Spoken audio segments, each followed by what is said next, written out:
Shalom saudara, berjumpa kembali bersama Devotion Gereja ICC. Dari antara kita semua pasti memiliki kesibukan, baik itu kesibukan dalam hal bekerja, berusaha, ataupun ibu rumah tangga, ataupun ada yang sekolah, ada yang kuliah. Pasti kita semua memiliki banyak kesibukan. Seperti saya mau sedikit cerita bahwa setiap harinya, setiap paginya, saya itu mengantarkan anak saya Queen itu untuk pergi ke sekolah, baik saya ataupun suami saya menggunakan kendaraan. Tapi suatu hari saya mengajak Queen untuk kita ke sekolah itu jalan kaki. Jalan kaki, dan akhirnya dia mau untuk jalan kaki, kita pergi lebih awal ke sekolah untuk berjalan kaki. Di sana saya mendapatkan banyak pembelajaran. Seperti hidup ini seperti di-pause dulu dari segala kesibukan saya, di-pause dulu dari pekerjaan, di-pause dulu dalam mengurus anak saya yang kedua, di-pause dulu dalam hal ngurus rumah tangga, dan saya fokus ke Queen pada saat kita berjalan kaki. Di sana kita quality time, di sana kita ngobrol, dan setelah pulang dari sekolah, saya juga pulang ke rumah itu jalan kaki lagi. Di sana saya mendengarkan lagu-lagu rohani. Saya take time, quality time sama Tuhan, dan banyak hal-hal yang saya lihat di jalan itu saya mendapatkan banyak pembelajaran, di mana saya tidak dapat melihatnya pada saat saya itu berkendara.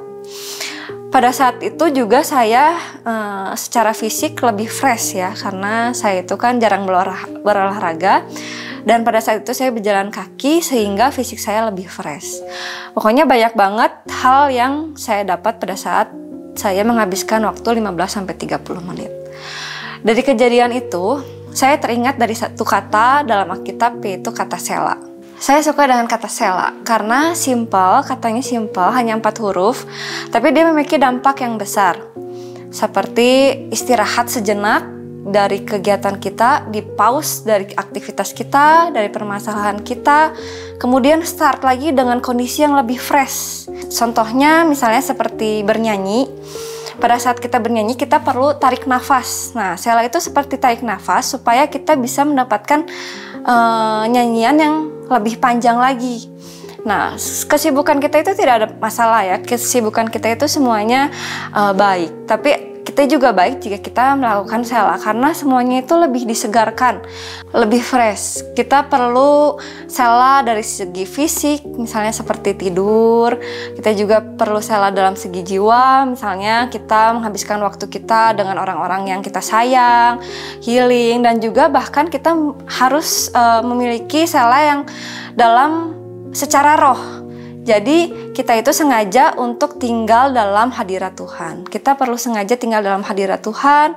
Kita ambil waktu, karena dalam hadirat Tuhan itu akan mendapatkan kesegaran, akan mendapatkan ketenangan, dan mendapatkan hikmat Tuhan.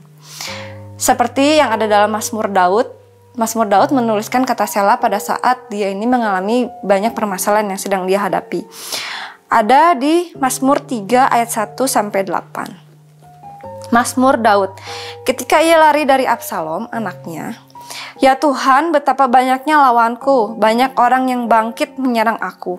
Banyak orang yang berkata tentang aku, baginya tidak ada pertolongan daripada Allah." Sela. Kita lihat dari ayat 1 dan ayat 2 di sini bahwa Mazmur Daud ini sedang lagi banyak pergumulan. Kita lihat kalau misalnya orang lagi cerita ya, banyak masalah gitu kayaknya, karena di sini Daud bilang begitu banyaknya lawannya, begitu banyak orang-orang yang bangkit menyerang aku, banyak orang yang berkata tentang aku, baginya tidak ada pertolongan daripada Allah. Kemudian itu dia sela, dia berhenti sejenak, pause sejenak. Kemudian dia di ayat 3 ini dia udah berubah tiba-tiba.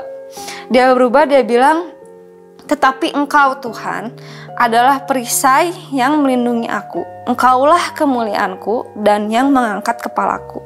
Dengan nyaring aku berseru kepada Tuhan, dan Ia menjawab aku dari gunungnya yang kudus." Sela lagi, dia pause lagi.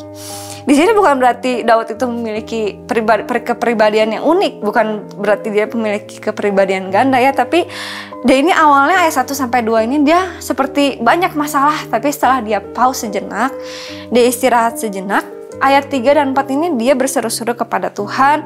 Dia bilang bahwa ya yang Tuhan yang akan menjawab dan yang akan melindungi Daud. Kemudian di ayat 5, aku membaringkan diri lalu tidur. Di sini Daud Sela secara fisik dia tidur, aku bangun lagi sebab Tuhan menopang aku. Di sini ayat 6, aku tidak takut kepada puluhan ribu orang yang siap mengepung aku. Bangkitlah Tuhan, tolonglah aku ya Allah. Ya Engkau telah memukul rahang semua musuhku dan mematahkan gigi orang-orang fasik. Dari Tuhan datang pertolongan, berkat-Mu atasmu Sela. Di sini setelah Daud beristirahat kemudian bangun, dia itu tidak khawatir lagi ya. Biasanya kan kalau kita tidur misalnya dalam masalah gitu, bangun masih bingung, masih pusing gimana nih masalahnya gitu ya. Tapi di sini enggak, Daud itu memiliki setelah Sela dia tidur, bangun, dia tetap memiliki iman yang besar bahwa Tuhan tetap akan menolongnya.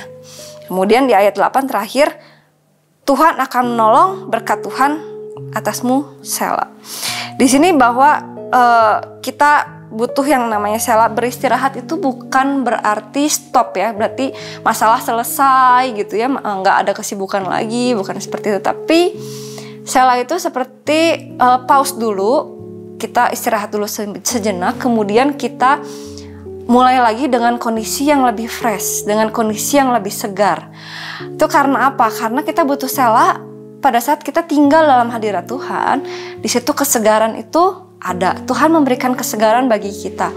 Tuhan itu akan mendatangkan hikmat pada saat kita beristirahat tinggal dalam hadirat Tuhan. Sehingga pada saat kita melakukan kegiatan lagi, pada saat kita mengalami masalah lagi, kita akan lebih fresh dan lebih kuat gitu. Dan Sela ini juga menandakan bahwa kita sadar bahwa kita itu masih perlu Tuhan. Kita itu harus mengandalkan Tuhan. Kita harus mengangkat tangan supaya Tuhan itu campur tangan atas setiap kesibukan dan setiap permasalahan apapun yang kita lakukan. Ada di Mazmur 46 ayat 10a. Diamlah dan ketahuilah bahwa akulah Allah. Diam di sini artinya memberikan Tuhan itu tempat ruang di hidup kita supaya Tuhan itu ikut campur turun tangan atas segala sesuatunya. Ya, jadi di sini kita dalam kesibukan kita sehari-hari, kita jangan lupa untuk melakukan Sela, yaitu kita harus baik secara fisik, jiwa, bahkan roh kita tinggal diam dalam hadirat Tuhan supaya kita ini secara fisik, jiwa, dan roh lebih disegarkan. Kita ini lebih mengandalkan Tuhan, memberi ruang buat Tuhan supaya Tuhan ikut campur tangan atas segala kehidupan dan permasalahan apapun yang kita lakukan. Tuhan Yesus memberkati, mari kita sama-sama berdoa. Tuhan Yesus, kami bersyukur buat segala kegiatan, segala aktivitas, segala kesibukan, segala permasalahan yang masih Tuhan percayakan atas kami sampai saat ini. Kami bisa melaluinya itu semua karena Tuhan. Kami diingatkan kembali Tuhan untuk kami bisa slow down sejenak, kita bisa Sela, kita bisa pause sejenak, istirahat sejenak, baik dari fisik, jiwa maupun bahkan roh kami, supaya kami bisa disegarkan kembali. Dalam hadirat Tuhan ada ketenangan, ada sukacita. Dalam hadirat Tuhan ada hikmat Tuhan dalam kami bisa menjalani kehidupan kami. Bahkan kami diingatkan juga untuk kami bisa istirahat dalam hadirat Tuhan supaya kami memberikan ruang buat Tuhan bisa bekerja, memberikan ruang buat Tuhan bisa ikut campur tangan atas segala sesuatu yang kami lakukan. Terima kasih Tuhan Yesus, kami menyerahkan sepenuhnya hidup kami ke dalam tangan Tuhan Yesus. Haleluya, amin. Demikian devotion kita pada hari ini. Tuhan Yesus memberkati.